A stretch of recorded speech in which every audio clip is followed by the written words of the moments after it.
I'm Rob Shields, and this is Peace Talks, the podcast that covers everything to do with competitive jigsaw puzzling. Twin sisters Jeanne and Cathy Roiter had been quietly kicking around the competitive jigsaw scene for a couple of decades until they won the U.S. National Pairs competition by over 6 minutes in 2022. Most recently, they've teamed up with Andrea Peng and Becca Taylor in the 2024 World Championships to become the first U.S. team to take first place. Jeanne and Cathy Roiter, thanks for joining Peace Talks. Thank you so much for having us. We've been looking forward to this. This is going to be fun. We are very excited to be here. I am also excited. I'm looking forward to all the conversations that we can have. Usually what I do is I start off right into sort of prehistory, beginning at the beginning of your journey.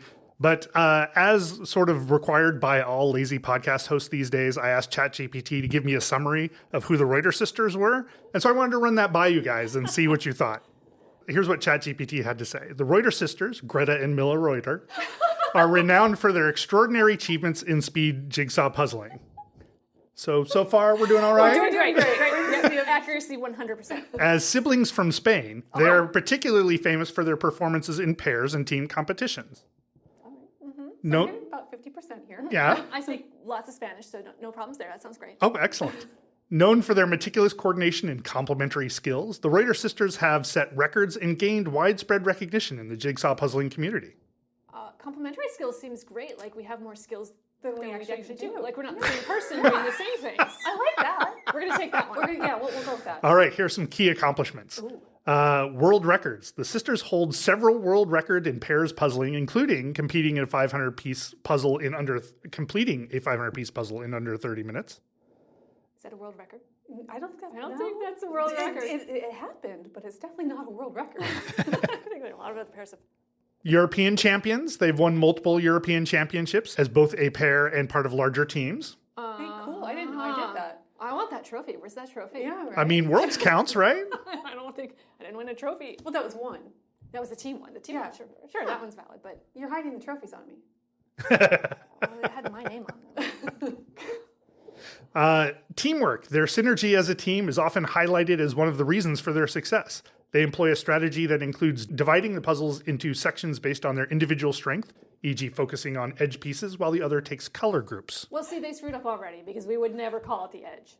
Is that right? We call it the frame, so ChatGPT does not know us very So well. this is where it really goes off the rails. Yeah, it's off the rails now. Like everything else was in the margin of error. Okay, yeah, edge, no. All right. That's not our vocabulary. Okay, well, I already will offend you several times by accidentally calling it the edge. Feel free to correct me. All right, signature style, rapid sorting and assembly. The Roiters are known for their speed in sorting pieces and assembling large sections of the puzzle quickly. I suppose that would be the definition of Speed puzzling. Yeah, So ChatGPT, they nailed that. Well, it's interesting because I don't necessarily know that I've seen you guys do a lot of sorting. So We don't sort yeah. very much. Yeah, all right. So when I read that, I was like, that doesn't seem correct. Communication. Their ability to communicate silently during competitions allows them to work seamlessly without losing time. I mean, part of me does not want to say this, but I'm going to say it. Well, it's obviously twin telepathy, which is totally a thing. Not a thing, but I know someone out there was thinking it, so I'm going to say it. Their achievements have inspired many in the puzzling world to compete in pairs competitions. They are also seen as ambassadors for speed puzzling, appearing in exhibitions and events promoting the sport. I'll take both of those. That would be great if we inspired Yeah. other people to speed puzzle. Yeah, I I hope that is true. So after all of that, I went back and I was like, some of this seems wrong, ChatGPT. Can you tell me like what you actually know? And it responded, the Roiter sisters appear to be fictional. Despite thorough searches of reputable sources in competitive speed puzzling and related areas, there's no evidence of their existence or achievements. See, people, this is what no social media will get you. You are fictional. You do not exist. There's two of us, but it's fine. Yeah. All right. Well, thank you for that quick aside. So great. I want to circle back because I realized that I haven't given the folks at home an opportunity to actually put together names with voices. So maybe you could do a quick, say your name, and that way people can hear who's who, because I assume that they will obviously be able to tell you apart at that point. We were talking about this and needed to apologize to people because even our parents cannot tell us apart on the phone with more than just a hi. And then they will sit there on the phone waiting for you to complete at least a sentence or two before they can get it, but it's hard. Oh, by the way, everyone, I'm Jeanne. I was going to say, and you are. Oops, sorry, forgot that little important tidbit. Yeah, we're told you can sort of tell us apart, but it is challenging, and there aren't subtitles, so we apologize. That's right. And we're not going to do any fancy stereoing or anything where you can hear one in one ear and one in the other ear. This is what it is. And I'm Cathy. No. That does not count. I could have said that. I'm Cathy. I'm Jeanne. No, actually, yes. Jeanne is on that side of the table. I'm on this side of the table. You guys can see us, so you will be able to know exactly who is speaking for the rest of the podcast. This is the best audio podcast we've ever done. All right. Well, now that we've got that cleared up, let's go back to the beginning. So tell me a little bit about what you remember as your first jigsaw puzzle memories. For me, it was, we always had a holiday puzzle. So Christmas, our family always got a new jigsaw puzzle. And then on New Year's was when we would do it. So to this day, New Year's Eve to me is a new jigsaw puzzle, family time, and that's what you're doing. So it would be our whole family. There were 4 of us kids and our parents, and eventually that tapered down as people got older and proved they weren't that interested in puzzles. So it was always Cathy, myself, and my mom. All through childhood, doing puzzles on New Year's together. And that is just one of my happiest puzzling memories. I guarantee you I will be doing a puzzle on New Year's. Nice. Yeah, and obviously my memories are the same on that one. But So I could have just gotten away with one of you guys and it would have been fine. Yeah, interchangeable. No, but yeah, so that is essentially how we did it. Also for me too, the other ones that I really remember are 4th grade. They would have those little square box puzzles. I don't know, maybe they're 50, 100 pieces. And if you were able to have some free time, you could go do the puzzles. And so for me, that was always incentive to finish up and be able to go do those puzzles. Those puzzles didn't exist for me. I didn't have those in I had a 4th better grade. 4th grade teacher. So I didn't have that opportunity. So you have other siblings, it sounds like. We do. We have an older brother and an older sister. And they are into puzzling the same way, I assume? Sure. They know what a puzzle is. Yeah. I mean, they experienced probably the New Year's Eve thing for some time. They did. They did. And they did partake for a while, and then they opted out with our dad. So at some point, I assume that you went from once a year puzzling to more frequently puzzling. Is there a moment where you guys really sort of caught the bug, or was it just a gradual increase? Apparently, our mom told us this. We didn't know this. When we were 4-ish, she was volunteering at our siblings' school, and she would bring us along and just set us down with a 100-piece kids jigsaw puzzle for a year, once a week, and we would just sit there and puzzle happily that entire time. And I always remember enjoying puzzles as a kid, but I don't know, it wasn't until maybe we were adults and funding our own jigsaw puzzle purchasing that they became more common. We did them frequently, but not a lot growing up. We did a lot of types of puzzles, like those 9-square puzzles where you had to match the sides, and like the 3D square block puzzles. But jigsaw puzzles were always thrown in. We just didn't have a lot of them. So the ones that we got for Christmas, we would have all year and do multiple times. Now, are you guys avid sort of puzzlers of all kinds? I think that's a fair assessment, yeah. We grew up on crossword puzzle books, and our dad... Logic puzzles. Logic puzzles. I love logic puzzles, yeah. Our dad was, he's a retired computer-aided drafting professor, so when we were younger, he'd bring home his assignments that were orthographic projection, and they would have, the front view, the top view, the side view, and then the perspective view, and you'd have to fill in the blank, and I just remember loving those worksheets as a kid. I'd be like, Dad, can I have an extra one of those? I mean, who doesn't like a good orthographic projection? Yeah, they're fun. They're totally fun. But yeah, so spatial puzzles were always kind of our logic puzzles. And puzzling ultimately ended up in your careers, correct? Like, you guys were puzzling adjacent? I was not even adjacent. I was creating puzzles. Right. So for a very long time, I was a game designer. I created a lot of the designs for the Nancy Drew Mystery Adventure series, and part of my job was creating the puzzles inside of the game. So it was a very old school kind of point-and-click adventure game where you would, walk your way around and then you'd be stopped by a puzzle and you would have to solve the puzzle. So I have created basically every kind of puzzle you could possibly put in one of those old computer games. So yes, definitely in my background. My work desk had a shelf of just puzzle books. I mean, how better can that be at work than you look up and like, oh, which puzzle book should I choose today to get inspired by? And then for a while, we actually worked at that same company. So Cathy made the puzzles and I broke the puzzles because I was in the quality and the testing department, which I eventually managed that entire department. So it was a lot of fun to just be, how can we break the thing that she made? And to be fair, you didn't break just mine. You also broke the other groups of, we had a mobile and we had the PC divisions, and Jeanne went up to the mobile team, I was PC, and she was one time saying, I can't get past level 6 on this game. And they were like, there is no level 6. It was a matching game, just a memory match where you have to match the pairs, and it's timed. Mm-hmm. And the developers had only made it through level 5 because they didn't think anyone would ever make it through all 5 levels within the 60 seconds or whatever it was. Right. Little did they know. Little did they know, or little did I know, that was a precursor to the road ahead.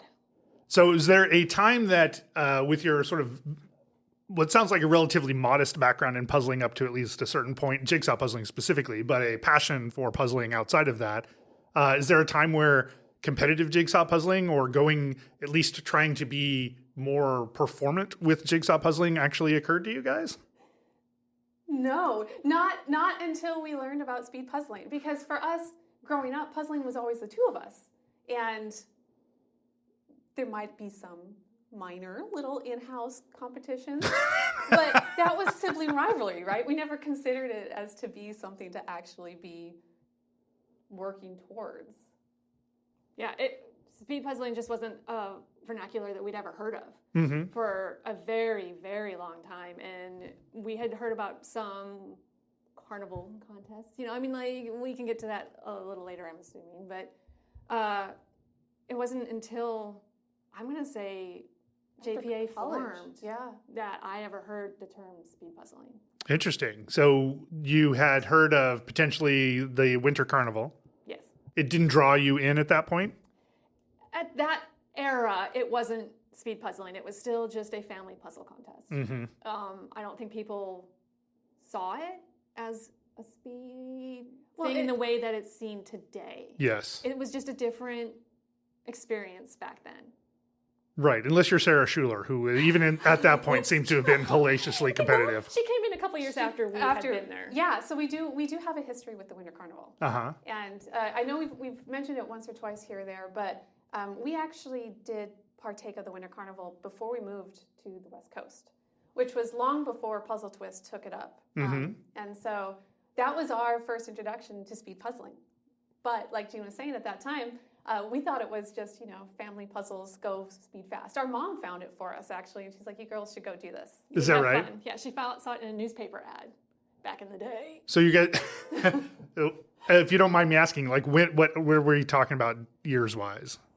We cannot remember what the 2 years were that we went. It was either 99, 2000, or 2001. We're pretty sure it was 2000, 2001.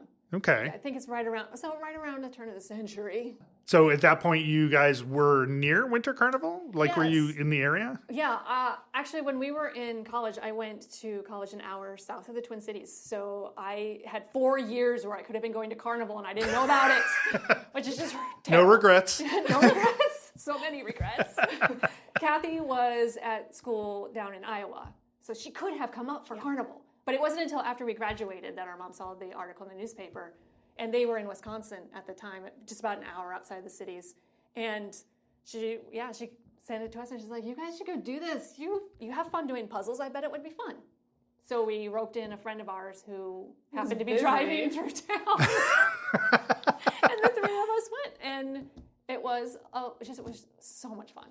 This is really similar to how Valerie Coit describes her sort of entry into speed puzzling as well. It's like, oh, we heard about a thing. We thought we would go try it out and got bit by the bug. Now, did you guys also get bit by the bug, or were you there? Were you there and you were like, this is a good time? Like, I know that you guys, correct me if I'm wrong, are very much like puzzling is a fun activity sort of folks.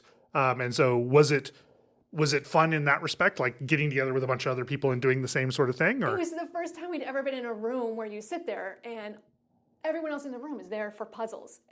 Just the atmosphere alone was so much fun. It was fantastic. It was fantastic. And then that very first time, you hear 40-some puzzles being poured onto the table at the same time. Do love that. You gotta love it. Yeah.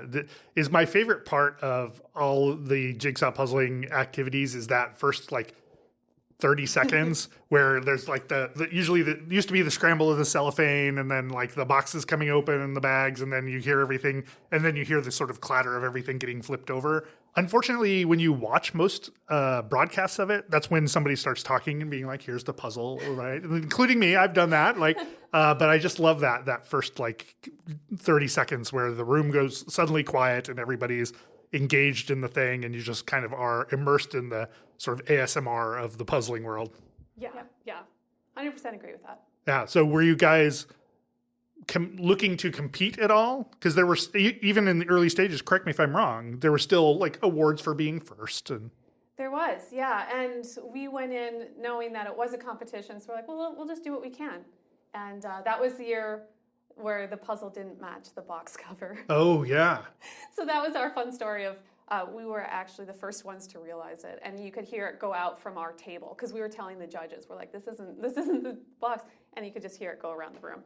So yeah, we knew we were going fast, and yeah. You knew you were going fast in part because you discovered the problem before anybody else did. Oh no, we wanted to go fast. Oh, We okay. wanted to go fast, yeah. But no, we actually did win that year. And this was teams? Yeah, So- that's all they had. They only Yeah, had so one it was event. You guys plus the person you picked up who was going, and who was the fourth? We didn't have one. Oh, it's just the three of you. It was just the three of us. And you still won. Yes. Okay. It was a different era. landscape back then. Yeah. Yes. So it wasn't necessarily the case that people were striving to like maximize their speed capabilities. No. Right. People were just sort of getting together. So it sort of is curious to me at all as to why there was a prize for finishing first at all.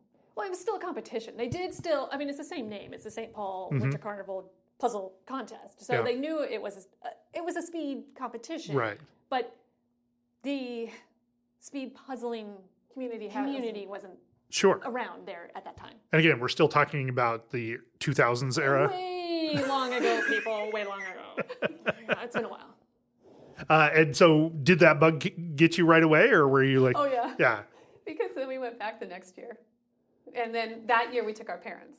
Uh-huh. So we had a ball. It was just so much fun. Our dad was like, I don't want to go.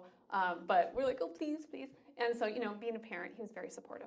And he went and just was laughing the entire time. Is that right? Oh, yeah, because he was just having so much fun watching us and our mom just go all at it and having a lot of fun Did with he that puzzle. put his feet up on the table and just, Flipped pieces for us. Yeah. oh, nice. Yeah, And he was Uh-huh. giving us colors. And he was doing the frame too. All right, Yeah. some sorting. And our mom was having fun because she also enjoys puzzles. Uh-huh. So it was fun for her to get back and have this family thing as well. So this was year two. Year two. And then did you come back every time that you were able to? At some point you moved away, but in That between. was the next year. Okay, so Actually, I think it was that same year. It was that year. We did the competition, and then we moved out to the Seattle area.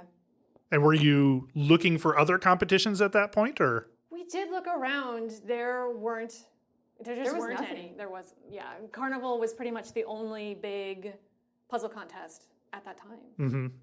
I don't know if it counts as big, but the Duluth competition was going on at the same time.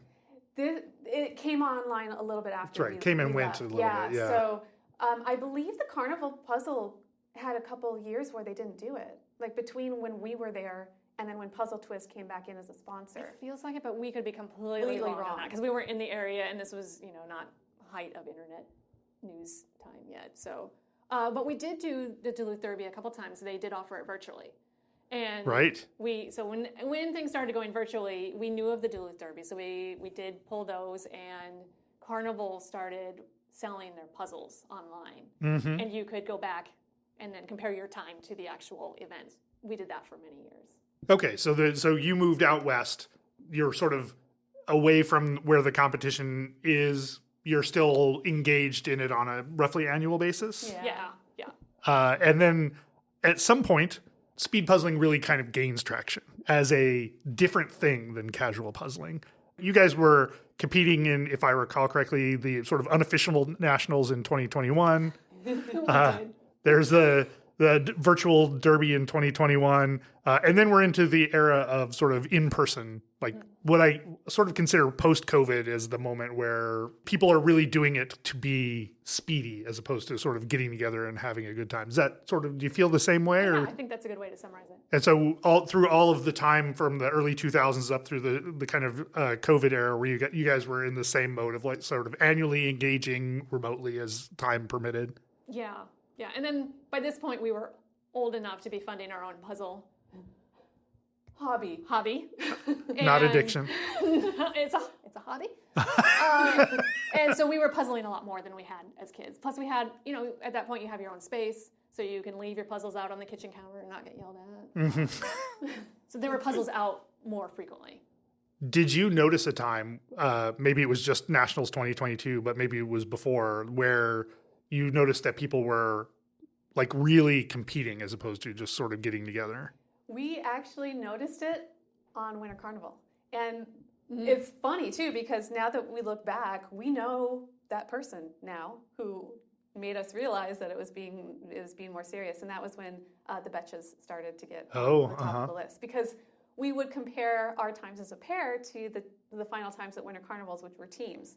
And we would watch our numbers start to go down as those more competitive teams really started to go up in the ranks. So Sarah, Dawn, also the Figuras, Yeah. they were Oh, always the way Figuras up were there. always So up we there, started yeah. seeing the same names year after year in Carnival, and we did used to place in this very specific zone, and our zone kept dropping down.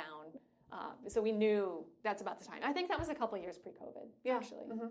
Interesting. So as you were watching yourselves slowly drift down the charts, did that like awaken a desire to perform, like to work harder at it? Or is it just you guys were like, no, we're enjoying puzzling for puzzling's sake. If we happen to be good, great. If we don't, that's fine too. I think a little bit of that, and also a little bit of realization of, well, we can't match those times as a pair. Like you need two whole more other more people. people here. Yeah. We're just not competitive 2 against 4. Sure. And But that's a solvable problem. that makes sense. So maybe a little bit of that. I'm going to back up just a second. You had a name that you guys went by for the 2020s era early. Tell me a little bit about what that name is and how it came about. this one was all you. Okay, I like weird words. There's a lot of finger pointing here, in case you can't see Across it. the table. I was pointing at Kathy, but she didn't take it. She passed it back to me. I like words that are fun to say, that use unusual to the English language letters. And ersatz is one of my favorites because it's a cheap imitation. And a quidnunc is the definition, is a know-it-all, a busybody, a know-it-all. We used to have a pub trivia team with 2 of our other friends, and we were terrible at pub trivia. So we came up with the name ersatz quidnuncs, which basically means cheap imitation know-it-alls. So AKA, we knew nothing. We were very aptly named. And it was a lot of fun. We did that for several years. Oh, yeah. Always had fun with the group, always had fun being on the outing. And then when we entered our first competitions online and they required a team name, I hate team names. I hate coming up with team names. And we're like, okay, well, we have just as much fun puzzling as we did with our trivia group. So we're going to kind of give a nod off to them. And so we called ourselves the ersatz quidnuncs for a couple competitions. Now, I ran across some sort of crossover between speed puzzling and like Nancy Drew with that phrase. That's back over to Kathy now. Finger pointing you. Is there a story there? Like, I saw that in forums where people were talking about that. Oh my gosh, I know I put something like that in one of the games. in The Haunting of Castle Malloy. It was a book. Oh, right. Oh, yeah, it's been a while. See, the testers who spent The test who spent more time. Yeah, so That's right. You did it once. I She did it remember over and so over many again. so part of the fun of my job was also doing a lot of the design work for written assets and items that you would find in the game. And obviously, this is a mystery game with puzzles, so the book titles mean something. And I was Right. using that as a puzzle. Was actually the title was ersatz quidnuncs. So you had to go find that book. You had to figure out what the title was and go find the book, and the book had something, I believe. And which was first, the trivia team or the... Trivia team. Okay. Yeah. So was it just a sort of personal Easter egg of a sort? Yeah. Nice. Yeah, you never thought they would come back together. And anybody would ever ask you about that. Yeah, no, I completely have. I hadn't. Okay. You're welcome.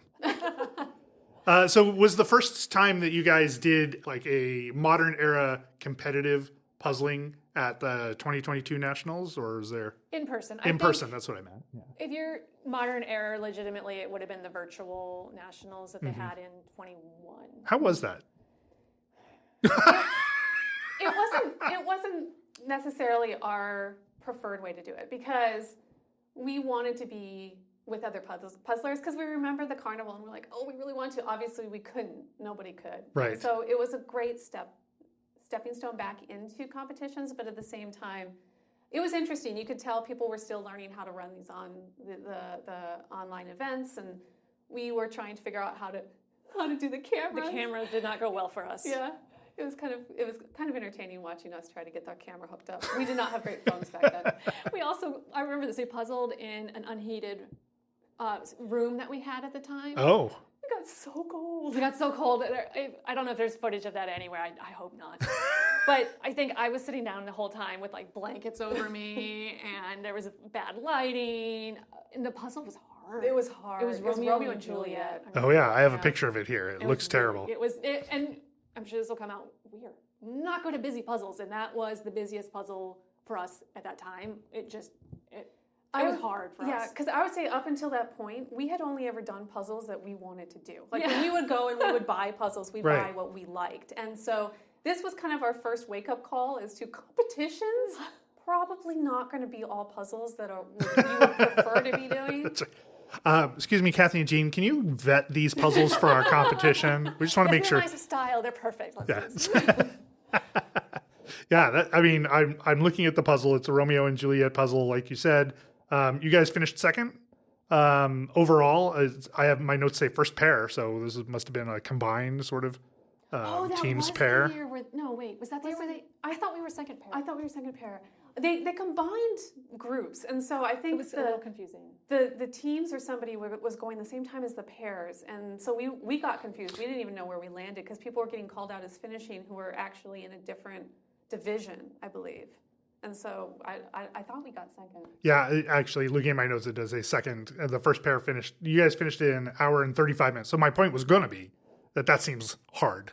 Like if it's taking an hour and a half for you guys to finish that puzzle, it seems like that would be a hard puzzle. I've never done that puzzle again. I wonder what would we do now. I don't know. That would be an interesting. Can we have a heated room this time? Yeah. No, all conditions need to stay the same. You need control for everything so that you can see how much you've improved. Do you have all the puzzles that you guys have ever done? That seems like that would be a lot of puzzles. Do you guys have like a huge place to store puzzles? Yes, but no. A whole other building? So there's good and bad about having met our community, and that is that before we met our community, we thought that we would have to not keep a lot of puzzles at any given time. And so we would constantly be cycling through. We have our favorites. We have a shelf of our favorites that we keep, because we will do puzzles over and over that we like. So yes and no. We have a lot of the ones that matter. We have our 2 original Winter Carnival puzzles. We have ones from like Worlds. There's ones that are stamped that mean something to us, and as well as our favorites. But no, a lot of the competition ones where we didn't like or didn't want to do again. Not naming names, Romeo and Juliet. Yeah. So the Romeo and Juliet puzzle probably not hidden somewhere in your guys' storage area. All right. No. And the problem growing up was that we moved. Our family moved like every 3 or 4 years all through our childhood. So when you're a family of 6 and you're moving around every 3 or 4 years, you only got to keep maybe a handful of puzzles. So we don't have many of that from our childhood either. But then we got to meet the community and saw people's puzzle stashes, and we're like, holy cow, we can have like way more than what we have right now. That's right. This is not a problem. We limited it to a closet, and if it came out of the closet, then we had to start to purge some to make space. But now we're just like, there's another closet. We are people of means. We can make more closets. We have a garage now. There are storage units. Like, there's all kinds of options here. So then you guys went to nationals in person in 2022. How was that? Wonderful. That was so amazing. That was our first in-person competition in way long. A while. It was an interesting experience for us because we didn't know anybody. We didn't know what we were getting into. Obviously, it was the first one ever in the U.S., really, that was individuals and pairs and teams. So we didn't know what to expect, and we decided we would just sign up for pairs. We had thought briefly about individuals, but we never speed puzzled as an individual. So we're like, no, let's just go and do our pairs thing. We don't know anyone, so we can't be a team. So we just did pairs. It was interesting to hear, given the sort of the impact that you guys have had the in subsequent eras, right? Like people know who you are. It was interesting to hear because I was going back and watching some of the old stuff, all the way back to 2022, and hearing Valerie Coit say, "I think that's the Roiter sisters. I think they're here somewhere. Their name sounds familiar to me." And I was like, "How did you not know?" But of course, by the end of this competition, like everybody knew because you guys sort of made a statement at the end here. Well, we did, and we didn't expect that necessarily. Like we knew we had a chance to do really well. But I do believe Val might have recognized our names from Duluth Derby because possible. we did do an online with that at one Couple point. of them. But yes, most people didn't know who we were. And so it was really interesting because we walked in and nobody knew us, and we walked out and almost everybody knew us. And so it was a mind-blowing experience. Was it? So I was Yeah. going to ask. So was that like it seems like mind-blowing potentially in the best way, but 100% Absolutely the best way. But I would say our natural state is much more introverted. sure, yeah. We are the kind of people who are going to come into a room and kind of stand around the edges and observe. So having people come up to us was weird. I'm like, this is strange. This is really amazing that people will come up and just start talking about puzzles, and I love this. And please, people, when you see us and you're like, please come up and talk to us about puzzles because we're just not naturally extroverted people. We've gotten better over the years. Yes. So it was really nice in 2022 for people who came over to us and they just basically welcomed us into the community with open arms, and we met so many people, and it was a wonderful, wonderful experience and welcome into the puzzling world. I always love to hear positive stories about how people's interactions with the puzzling community goes, and I've yet to hear any bad ones, so I guess I'm not surprised. But you guys only competed in the pairs. The rumor, and you and I have talked about this once, Cathy, but the rumor was that you guys were only ever going to do pairs because the way I heard it was that you were too competitive with individually to do individual puzzling. So it sounds like that was a rumor that came about somehow. I assume that's not true?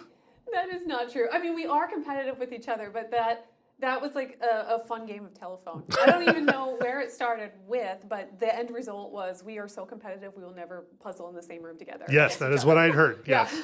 Not true. Not true.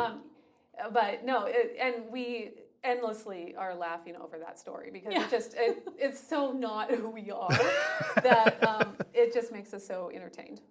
So then after Worlds, you not rolled right into, but the next event, the next major was Worlds. So after Nationals was Worlds. First of all, what struck you, what made you decide to go off on Worlds? Was it that you guys did really well in Nationals?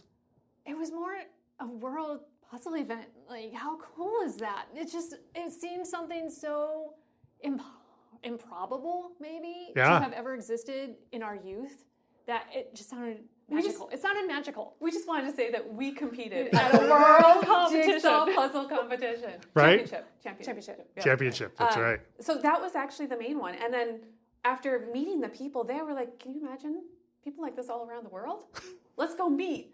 Even though our little introverted selves are like, oh no.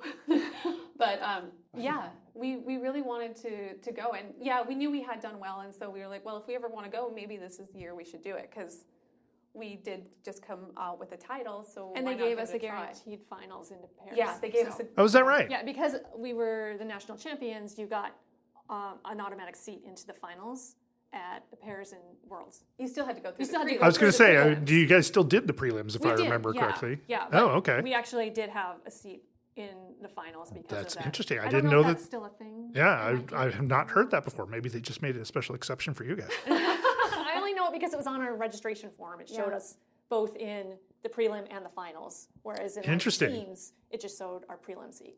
The thing that I'm always curious about is like you went to Nationals.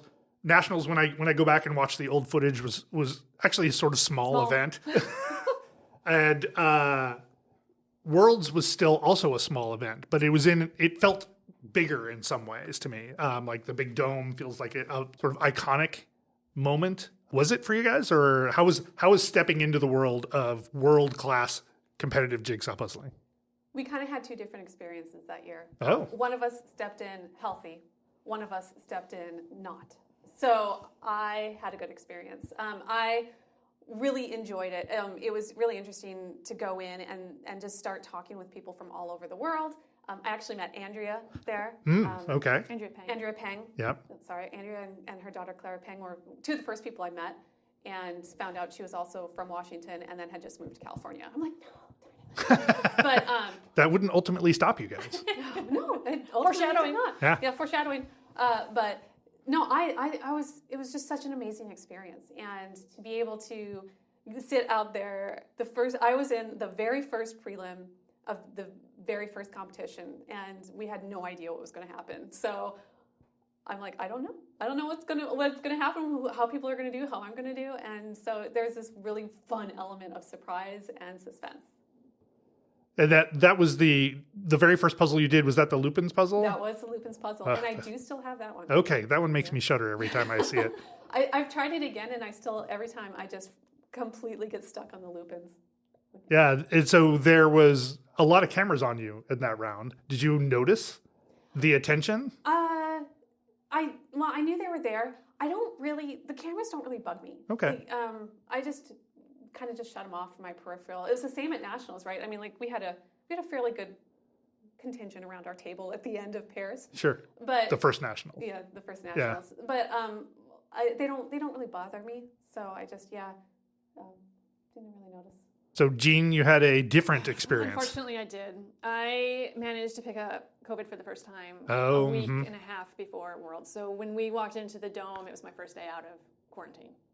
And I was on recovery. And I spent that entire week just maybe 40%. By the end of the weekend, I was maybe at 80%. And I didn't get to meet people. I had my mask on the whole time. And I struggled. It was hard. I was tired and exhausted after every meet. Cathy was bringing me food. I would between heats, I'd be out on the grass with a couple other dozen people who were all just and so we were all just sleeping in the sunbeam and trying to make it through. I feel like COVID is the recurring theme of Worlds. Oh yeah, it was a souvenir gift for me both times. Like I got home and I got COVID. Thankfully, not there. That was my only bout with it. Yeah. And I'd picked it up in Seattle. Okay. Right before we left. But we'd flown over early to travel Spain, and I didn't see much of Spain. I saw a lot of Spain hotel rooms. However, there is one funny moment. You can see it on the live stream at the end of my individual semis, qualifiers, the prelims. Yeah. Where it was the first day and my absolute lowest point, and I had some kind of low blood sugar problem. People eat before you compete. This was my lesson. Because by the end of it, my fingers were numb, my face was I was going to ask about that. You definitely looked like your fingers were... They were completely numb. I couldn't feel anything, and I literally, my brain was in such a fog. I was looking at my hands going, are they blue? Do I have oxygen in my fingertips? And I looked at them, and they were blue. And it took me a couple seconds to realize that is puzzle dust. And then I shook Classic it off, and I'm Ravensburger puzzle dust. Yeah. There's still oxygen there, but oh man, yeah, I went outside and ate a Snickers bar. So one of the things that I've noticed at the end of your first round is that it seems like, correct me if I'm wrong, it looks like maybe you're the kind of person who gets adrenaline near the end of a puzzle. Oh yeah.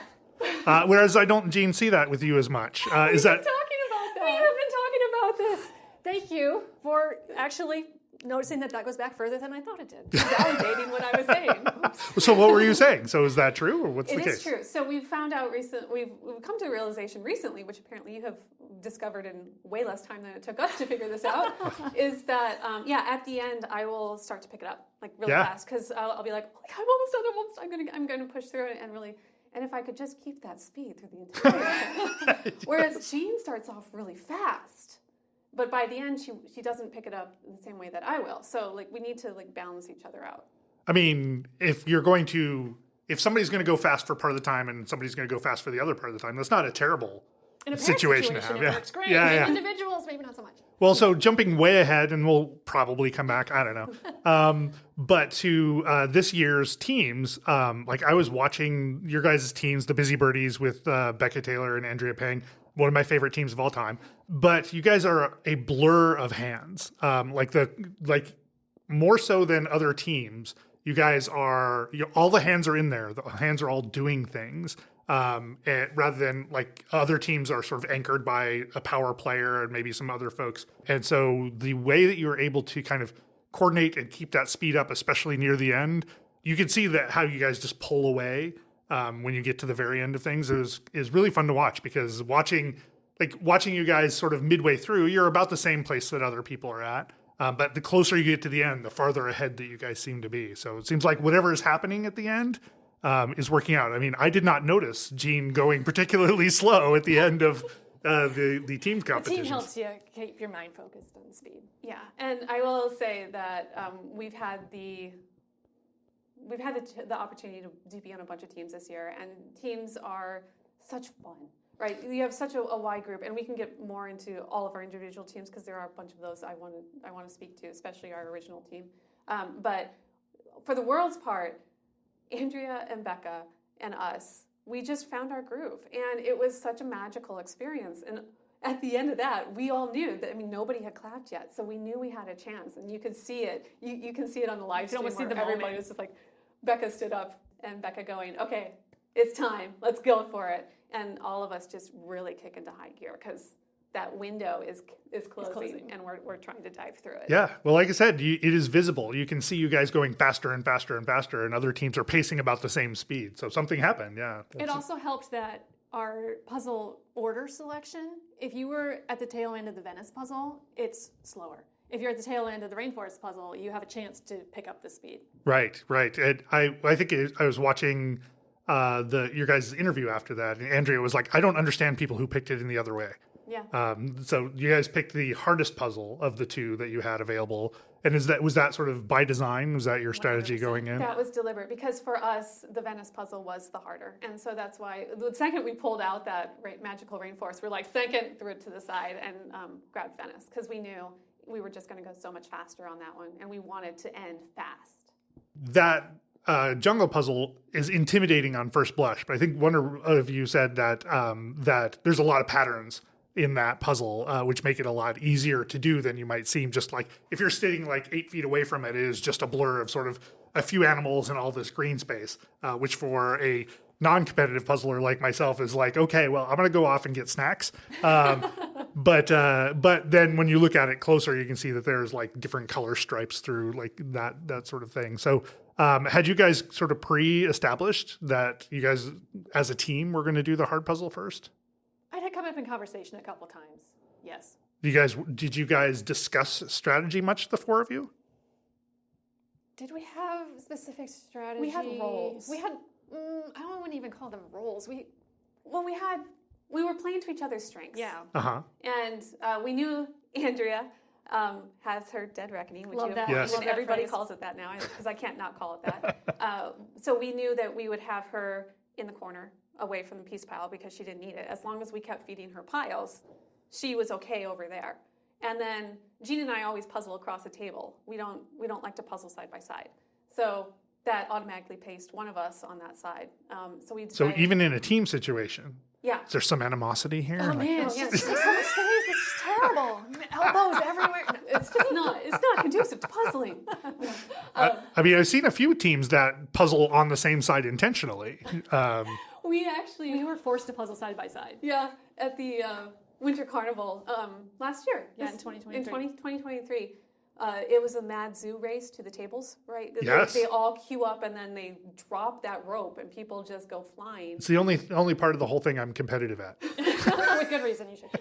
We hadn't been in so long, we didn't realize how bad the lineup was. And so by the time we waltzed back in from going out to grab lunch, the queue was already almost to the back door. So we're like, well, we're going to get what we get. Mm-hmm. We got a round table.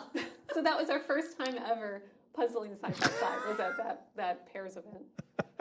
But that meant back at Worlds with the team, we needed one of us across from Andrea, and I almost always puzzle upside down when we're in a pair. And that's just how our placement at the table landed. Sure. Well, that's how you landed on that side. Yeah. And then we're like, we don't want to sit across from each other, so you get that corner, I'll take this corner. Hi, Becca. Wow. So is in all seriousness, is there a reason you guys don't like to be near each other? Because I don't get that vibe from you. And then you're like, you know what? You be as far away as possible on this We team. spend enough time puzzling together. That it's nice to have, some Distance. some other space. Fair enough. All right, let's go back to Worlds 2023. And let's talk a little bit about the teams because you were there with, am I recalling it, Robin and Betsy? Yes. Robin DeCare and Betsy Parker. Parker. And so you guys were there as Sisters Squared. Yeah. So how'd you get connected with them? Thank you, Val. Valerie Coit was our puzzle angel and introduced us. We came out of nationals going, we want to go. And if we're going to go, we're going to do all three. But again, we knew nobody still. I mean, we knew people, but the few people we had met were like, are you going? Are you doing teams? Yes, we're already on a team. Or no, we aren't. I'm not going. And so Jeanne reached out to the board, the JPA board, and Val was like, I know just the people for you two. So She was right. She was Yeah, right. it seems like a great fit. Yeah. And also sisters. Yeah. Yep. Yep. We still have our chat going with Betsy and Robin. We were just chatting with them the other day. So it was an instantaneous, it's like, you guys are awesome. We love puzzling with you. We love hanging out with you. And it was just a great fit. And we met them at Worlds. We met them. You met them at Worlds. Oh, that's right. I met them in Spain for the first time. I got to meet them once before. So I had a work trip back to the Twin Cities. And Oh, I stopped okay. by and Betsy hosted and Robin came over. And so we did a puzzle in Betsy's backyard. So we got to do one puzzle together, the three of us. And then the very first time the four of us competed was at prelims and Worlds. And so have you guys, up to this point, done team competitions? Never. That was our first team's competition. I mean, it seems well, like... no. I mean, Except with for the two carnival. carnival. Yeah. With our parents. Oh, Yeah, yes, that's way, right, way, with way your back parents, then. which is a sort of different thing. Yeah. We'd never actually, speed competition-wise, no, this was our very first team experience in that venue. Right. And it seemed like if you guys were going to branch out into a team, Robin and Betsy seems like a great match for you It guys. was such a great match. It really was. We had such similar personalities and puzzling styles and love of puzzles. It was a joy. And so do you guys find that it's difficult to plug into another team? Like this being the first sort of non-family team that you guys were a part of, did you have to work anything out or did it just like work from the very beginning? With Robin and Betsy, it just kind of worked. Yeah. I mean, we talked a little bit about, what people would like to do and then just kind of went at it. Thank goodness for prelims, though, because it did give us a chance to figure things out a little bit before you get into a final competition sort of space. And do you recall anything that you had to figure out, or is it just a matter of like, Well, did you have to stop saying I'm sorry when you're running into people? Robin came into the group where she, from Wicker Kittens group era, was commenting on, you're in a team when you can stop saying I'm sorry. Who said that? I knew somebody had said Probably that. Sarah, then it might have come through.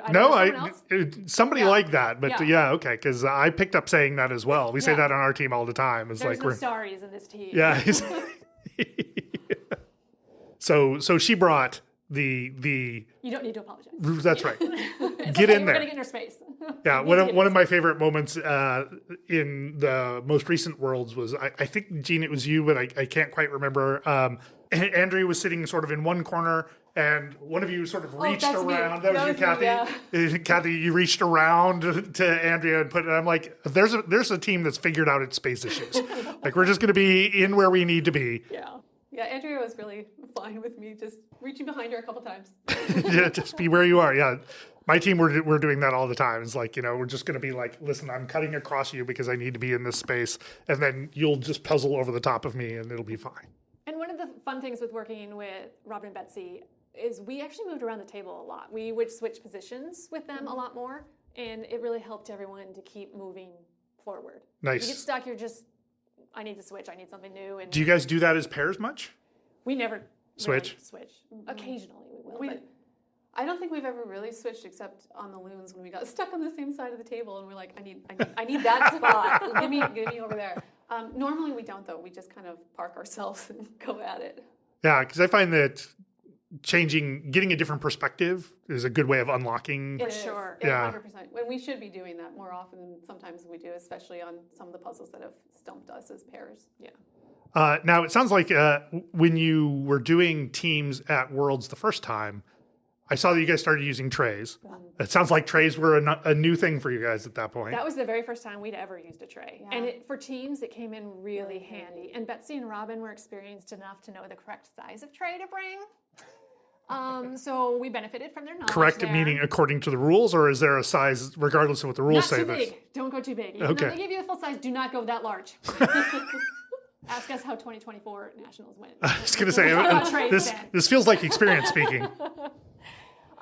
So that was our first experience with trays, and it does come in really handy with pairs. Teams, with teams. And especially for me, at that time, I had to sit down for most of that competition because I just didn't have the strength to stand. So to be able to have a tray that I could get handed to me or hand over to people if I was sorting and handing, it was really helpful as just a passing mechanism. Right. Yeah, I like it at least for that myself. I know other people do fancy sort of sorting onto trays and stuff like that, but at the very least, just having like a batch of things that you can hand around makes it a lot easier for me. So did you guys have any challenges with trays? I guess later on, the next year, I think this most recent Worlds, you were talking about trays at in your kind of post-interview. And it sounded like you'd learned a lot from doing trays this time around. So Andrea has a system with her EST emotional support tray size that she is forgot about that. So generously sharing with the entire puzzling world. And just how she uses trays was really informative to us. We were trying to overutilize tray as a second table and not as a tool. And that's where we failed with trays on our own. So how does that, give me a little more detail about how that works. Like what's the difference there? The difference being we still were using it as a large enough space where we could be like puzzling on it or spreading all the pieces out so we could see everything. And it just gets in the way. There's nowhere to put it. If you had if you had a full table, a larger tray is fine. If you have a half a size table, you cannot have a larger tray. You can't work with it. It obscures too much. It gets in each other's ways. You have to hold it, so you're losing one hand of productivity. So we learned a lot about using smaller trays through teams. And I think you said something about how it using trays, practicing with trays, which leads back to, I guess, did you guys practice for the World's 2024 teams? Did you guys practice together? We had one girls' puzzle weekend. It was a lot of fun. So we actually hadn't met Becca until Nationals of 2024. We had kind of met her a little bit at that 2024 Winter Carnival, but hadn't really spoken, unfortunately, with her at that time. We could have had better. I know. We've 2 more months with Becca if we had known her. Anyway, but yeah, so our first time puzzling together as a team was at Nationals. We tried Karen's gradient puzzle downstairs one night, and that was our very first one together. But after that, Andrea offered to host a girls' weekend for puzzling. So we did go down to her house for the weekend. I think it was April or something, and did who knows how many puzzles, double digits. Wow. But had a ball. We figured it out. We didn't use too many trays, just a couple pass back and forth sizes, so they were smaller. We quickly ruled out the larger trays after coming out. Smaller being like 6 inches on a side kind of deal? 6 to 8. Yeah, okay. Yeah. So we weren't building on them. We were just using them as passers. Uh-huh. So that's a tool, right? As passing as a tool versus using it, like Jeanne was saying, as a table. That was not the right move for us. Don't do that. My teams used trays only a couple of times. The last Nationals, I think, the teams, because like there was a lot of pieces in a very small amount of spaces. And I was just so paranoid that somebody was going to come knock a tray over. So like the whole time I'm just like, it's stressing me out.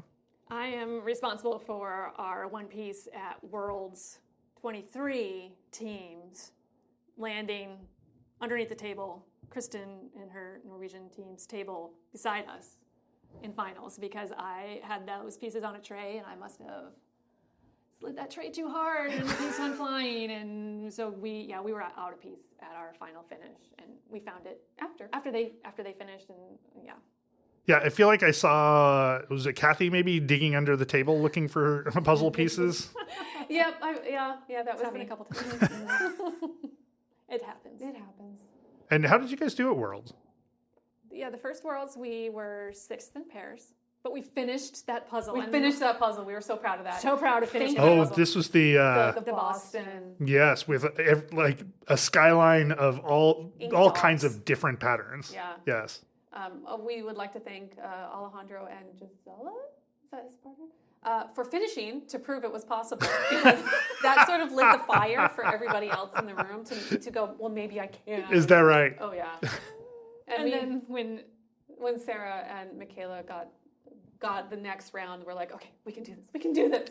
But then you got your 5-minute warning, and we're like, it's not going to beat us. I think we had a minute and a half left Oh, it on wasn't time. very much. It was not much. Was it 2 hours? Is that what you had 2 total? hours. And my notes here say that you finished in 1:56. Yep. Yeah, Yep, we did not have much time left on that clock, but we were. But satisfying. It was so satisfying when we finished. We walked into that evening, and they scheduled it. And we're like, okay, it's a 1,000-piece puzzle. It'll be about an hour. We'll be out. Then we can go eat dinner. We sat down and we pulled out the puzzle, and we're like, we didn't eat dinner. Now, is this the second time that you were not properly fed for? Eat before you compete. That was a bumper sticker. This is a running theme. So you took first at nationals. You went off and you did very well at Worlds, I would say. We were happy with that puzzle. And so I'm still trying to figure out, like, do you guys ever bridge into really being competitive, or is you guys always just having a good time? There's a line, right? We want to go and we want to do our best, and it's always fun to do really well, but I'm not driven by a placement. And maybe it's part of our downfall. We've talked about that. We're not driven Competitive. We to didn't do win. sports. Let's just say we are not competitive. You're the only ones out of everybody I've Oh, talked to. yeah, right? No, it's a very consistent trend. We are not in it to win it per se. Like, we want to go, we want to do well, we want to do well for ourselves. But that's not our only motivation. Like, we really want to go and we want to have fun. And I love the surprise of the getting the opening up the puzzle and getting the competition and seeing what you got. Right. So there are those elements where I just want it to be fun.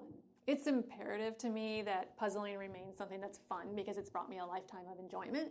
So if it ever gets to the point where it's about the competition and not the puzzle, for me, that's going to be the end of the line. I will have to cut myself off because I want to enjoy puzzles for the rest of my life.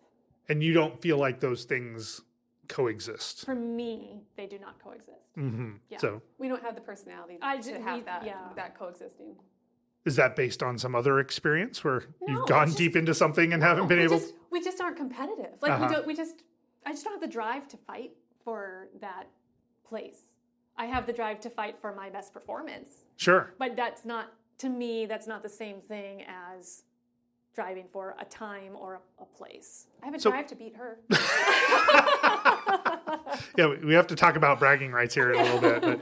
But, so if you are driven to have your best performance, and that best performance isn't necessarily based on a time, how do you evaluate that? Did I feel like I did the puzzle well? Okay. Did I have fun doing the Uh-huh. puzzle? Is the puzzle done? Do I want to do this puzzle again? I don't know. It just, I don't want to spend so much time analyzing. And this is true for me with all the games that I've played over the years, not sports games, like games. I hate analyzing performance. It's just, it kills, for me, again, this is just me, it kills the joy of the experience to be all, what could I have done better? How can I improve this thing? Instead of, did I have fun doing it? Like, did it bring me mental, joy? Right. Is this something? Was I in a flow state for a while? Yeah. Like, did I? Yeah. And it's not saying that we don't go back and take a look as to what we did, because we do, and we'll go back and every now and then go, oh, your space management, that needs some work. So we do take the moment to go back and realize, maybe we could have done better there, but it's just that one moment, right? We aren't going to sit there and go second by second like a sports person might. Which is why people will surpass us in the puzzling world, for sure, because we're just not able to commit the way that some of the current racers are leveling up. Right. Especially this last year. Especially this last year. Become very much more a sport of optimization. Yeah, and my job is all about optimization, quality, efficiency, and whatever. But not my hobbies. My hobbies are not about optimization. They're about things that make my life happier, more enjoyable, and some fun family competition and bragging rights. So. Do you think that you would have, regardless of how you did at nationals, would you have gone to Worlds? Or Yes, because that was the whole thing. Yeah. To compete at the World Right. Jigsaw Puzzle Champions. Yeah. rumor has it in so much as you guys said it on a live stream, or at least it was mentioned by other folks on the live stream that you're not going back to Worlds. That is Not true. this We coming did year, mention yeah. that on We live did. stream. One of the things that, in addition to like puzzles, that is very important to us is traveling. Sure. And this past year we had 5 competitions that we traveled to, and that ate up all of our fun travel time. So we haven't had anyone who's been to one of these like 3 division events. They're not relaxing. So if you're using your time off from work for relaxation, it's not going to be at a championship event. So we've been putting off this trip that we want to take for 2 years now for Worlds. And this year we're like, no, we need to go and do some nature things again because we need to get outside. Right. So this is less a reaction to sort of where puzzling is or going, and more just a like building time in for yourselves for other activities. 110%. Yeah, we've had this trip, like it was booked for 2 years in our heads, and in both years it got bumped, and so this year is the year that, sorry, it's not 25 yet, it's almost 2025. 2025 is the year we're going to finally go back and take that trip. And is the same true for Winter Carnival? No, Winter Carnival is different. The main reason is we left the Midwest for a very good reason, and part of that reason Is it winters? is winter.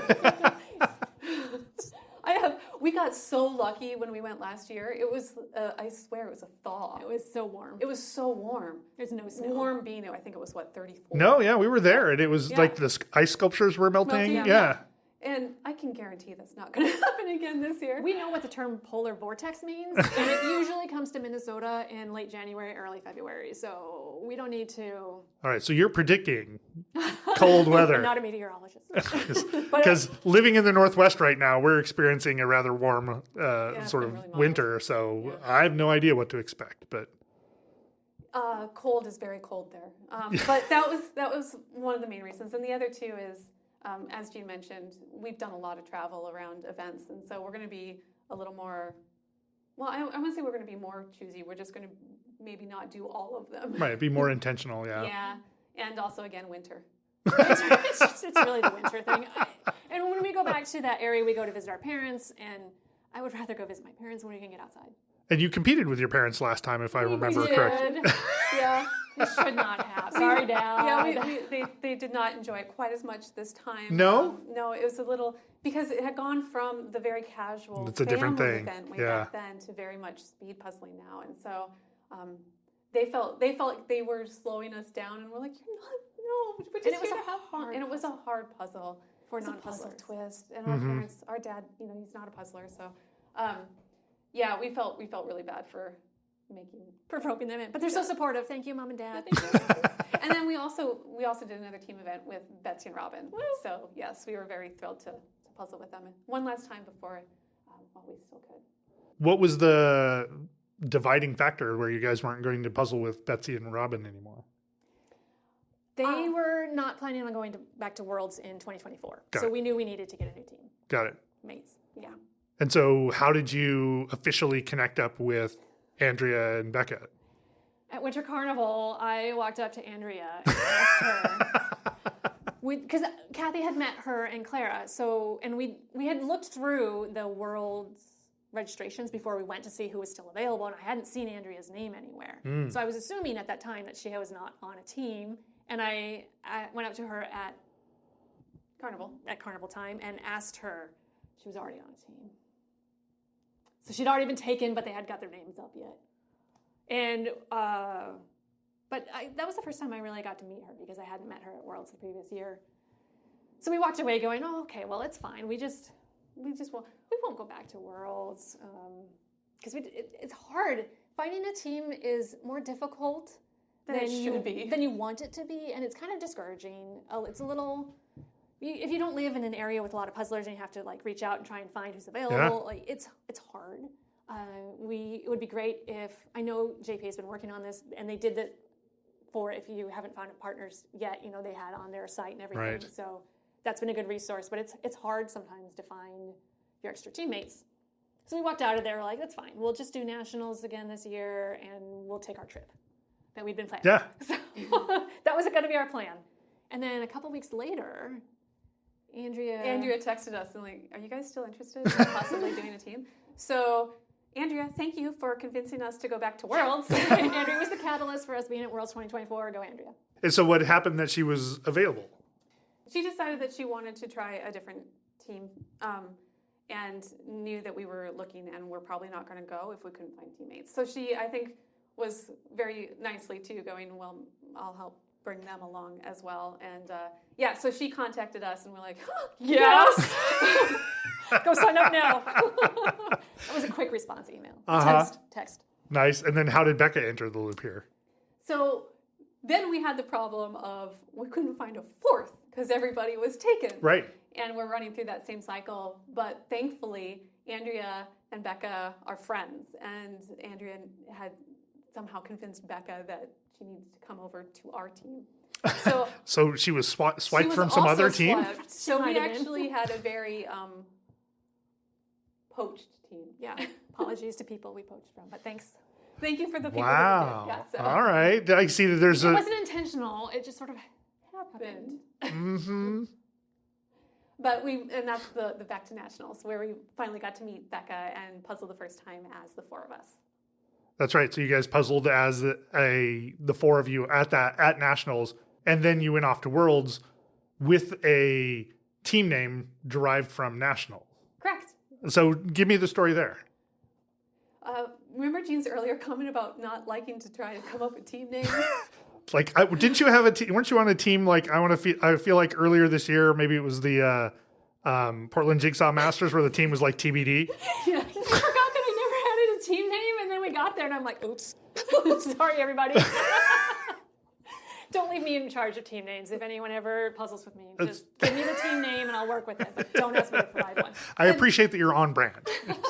Becca and Andrea were throwing out, to their credit, awesome puzzle pun names. Yeah, I think it was Andrea said, well, what if we name it after a puzzle?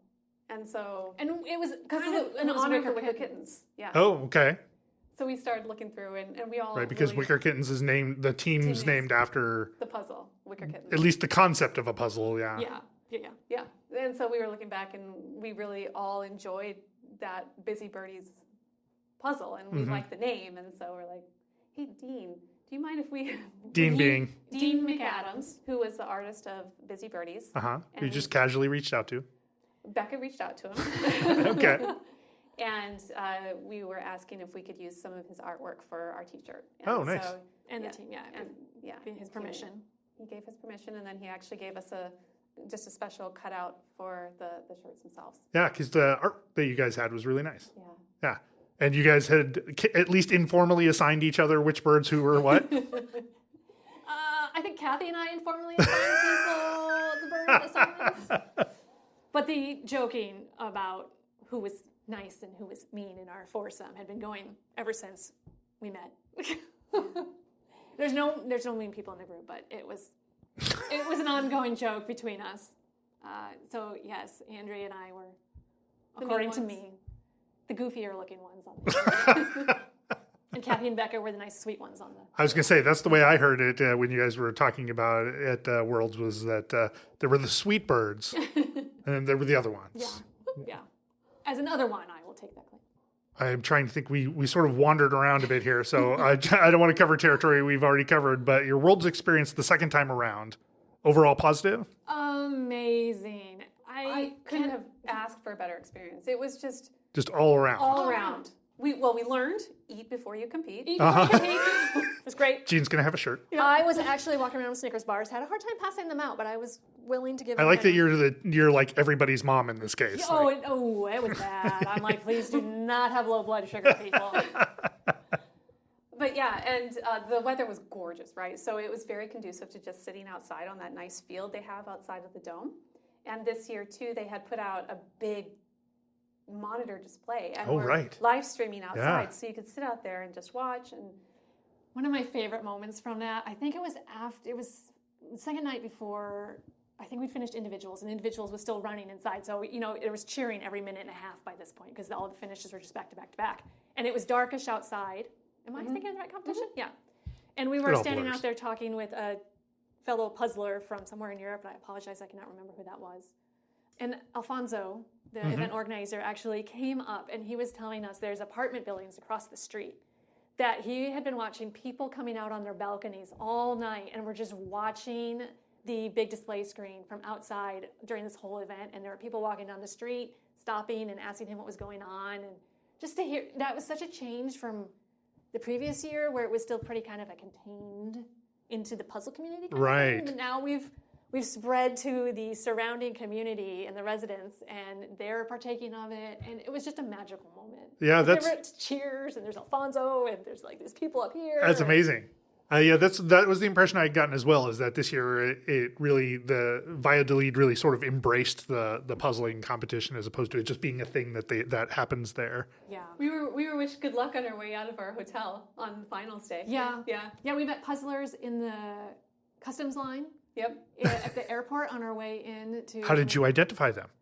They came over and said hello to us. Oh, okay. Yeah, so that was super cool. And then when you leave, right, and you're on the train heading back to Madrid, and there's Ravensburger bags just absolutely everywhere. And we saw some in a connecting airport last year in Frankfurt. We were in Frankfurt and we saw Ravensburger bags everywhere, and you're just like, hi, safe travels home. So it's just, we went through Heathrow this year and got our bags checked at TSA, and I had my stuff in a Ravensburger bag. And one of the TSA agents looked down and looked back up at me, and he's like, is that the place where everyone was just doing puzzles really fast?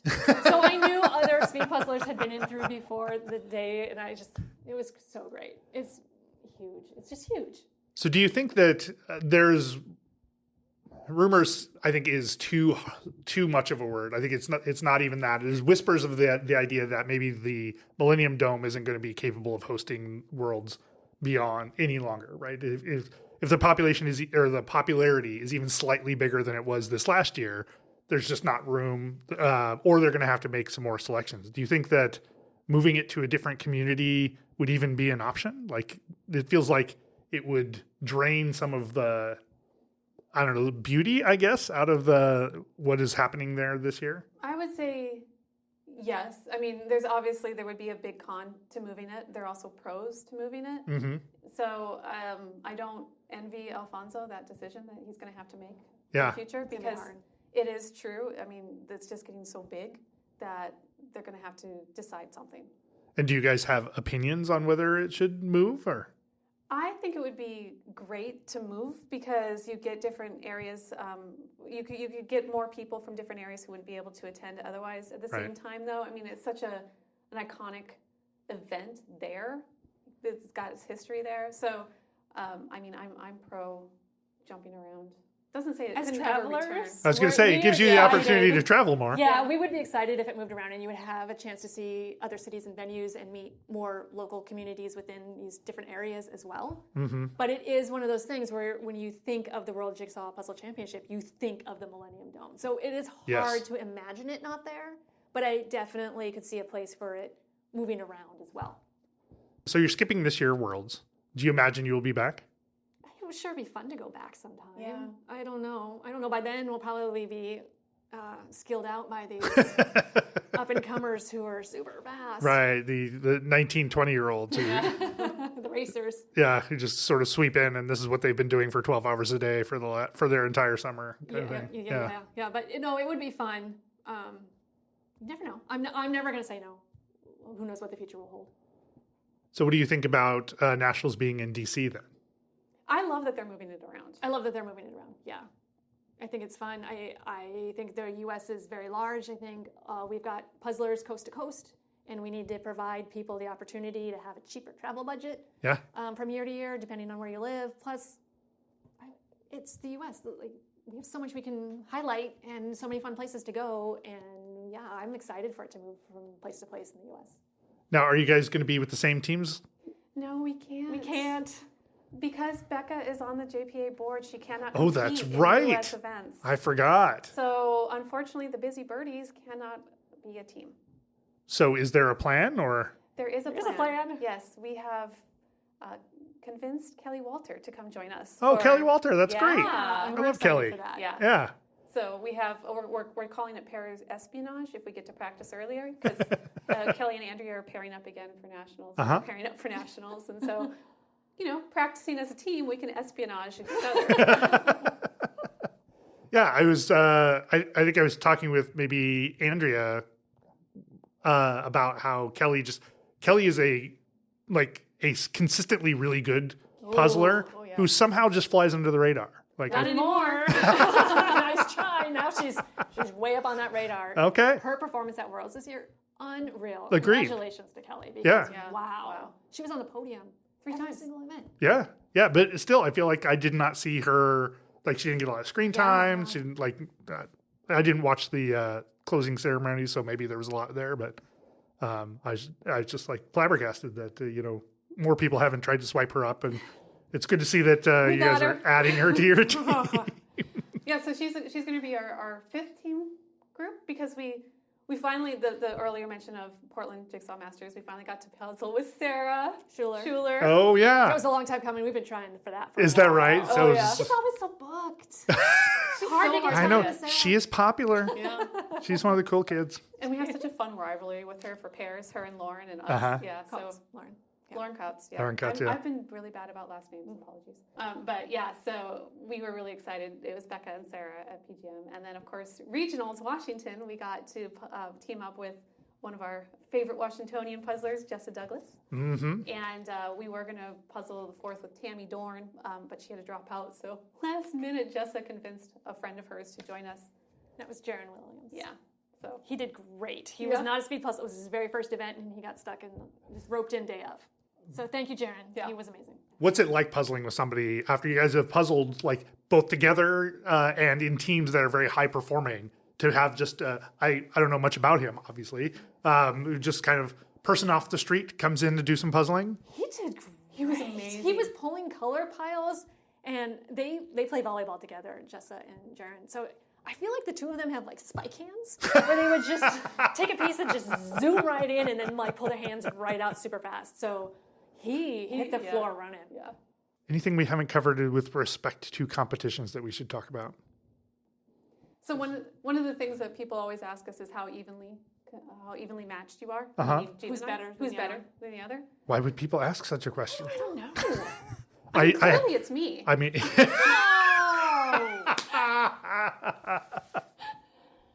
I just can't argue with that right now. I beat her at nationals, but then she's taken the last 3 competitions from me. So every time I see one of you win, I'm like, the other one probably got like some sort of trash talk. I'll have you know, the last 2 puzzles we did at home, I beat her. Yes. And you guys have come one right after the other at least once or twice as well. So That was what's so hysterical. In nationals this year, we both placed first in our prelims, so we were at the same table in nationals. And one of our proudest puzzling moments is getting called out on live stream by Val for giggling. Maybe not one of our proudest top performance moments, but one of our proudest puzzling moments is Val noticing and calling us out for giggling at the national individual finals. This was because you were at the same table? We were at the same table, and we were right in front of the commentator booth, so she could see us. To be fair, it was quiet giggling. Yes, we're not disturbing our fellow tables. It was appropriate. Yeah, it was appropriate giggling. So this was during an individuals competition. Yeah, it was during individuals finals. So what? Don't giggle during individual finals, maybe. Yeah. Or do. Just have fun with it. Yeah, that fits right with the have fun ethos. So were you guys trash talking each other? Yeah. Not even a hesitation Not there. even hesitation. When I got to the end and I was ahead of Cathy, I was counting down quietly so no one else heard me. The last pieces as I was putting them in, I was like, I'm almost done. I've got 5, 4, 3, 2, 1. And so this was what you were hearing when you were okay. Yeah. Did that get in your head at all, or? I believe that's when we got called out for the game. Probably, yeah. So what does your table talk look like when you guys are competing as pairs? According to ChatGPT, you guys basically are just doing some telepathy. Yeah. There's no verbal communication. Yeah. But I imagine that's not the reality of it. No. In competition, it's probably not as exciting, but when we're just puzzling at home, we did start on Instagram. We finally cracked. We finally cracked. We finally cracked, so we do have a social site now. Okay. We literally just started it like a week and a half ago. But we put up a head-to-head that we'd done together and put up some of the quotes that we heard from the playback. So if you want to hear or see, because you won't hear it, see what some of the comments are that go back and forth. You can start to watch on the Instagram as we post those up. Fair to say, like, I'm not hearing you say, you know what, we're real supportive and we call out a lot of things that the other should look for. And when you're side by side in individuals, it's trash talk. So, like, is there still trash talk while you guys are on the same team? Oh yeah. Oh yeah. 100%. I'm doing this wrong. I did not realize.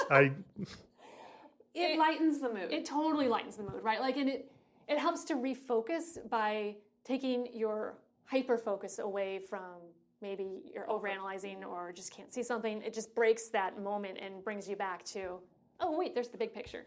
There's a thing I can move forward again. For us, I don't know if that would work for everyone, but it certainly is it true for us. Table talk change when you're on teams?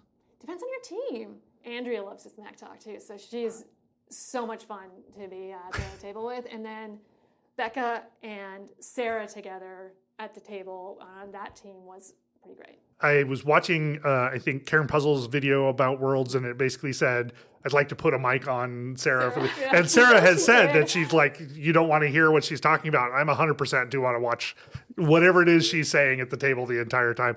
Her and Lauren, apparently, their talk is not subtle.